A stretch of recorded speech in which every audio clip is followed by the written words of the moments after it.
Hey everybody, Rachel here, and I just wanted to give you some tips on doing repair negotiations during your contract process.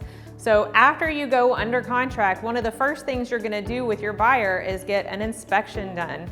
That inspection report's gonna come out with a whole bunch of scary list of things to do that the seller has neglected for 25 years and they haven't taken care of their house, right? Big scary list. What we want to do is really take that list apart and help the buyers understand what's important.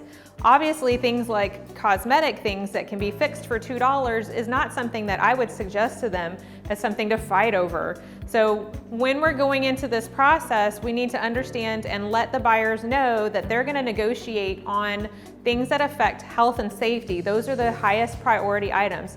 Now, sometimes there's some things like, sprinklers or other things that you might want to negotiate, just kind of depends on the relationship. And, if you got a super cutthroat deal on the house, you might want to ease off on some of the negotiations and take on some of those repairs if you got somebody you're working with that has some money. On the other side of it, if you're working with somebody who really can't afford to make repairs after they move in, then you need to try to negotiate those into that contract. So this is something that's very important to evaluate this, make sure that the buyer understands what they're asking for and picks out their highest priority items.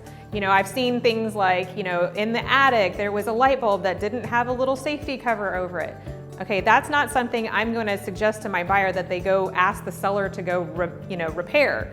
That's just silly. That's like go to Home Depot, spend $2, buy the little cage that goes on it, and you've cured that issue, okay?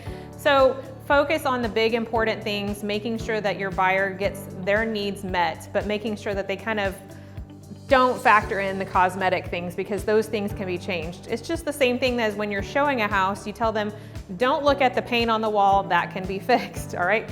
Don't throw out the floor plan because you don't like the flooring.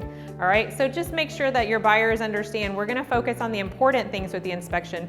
Don't get scared by it because I have had some buyers who have gotten really freaked out by inspections because they come back with a ton of scary stuff.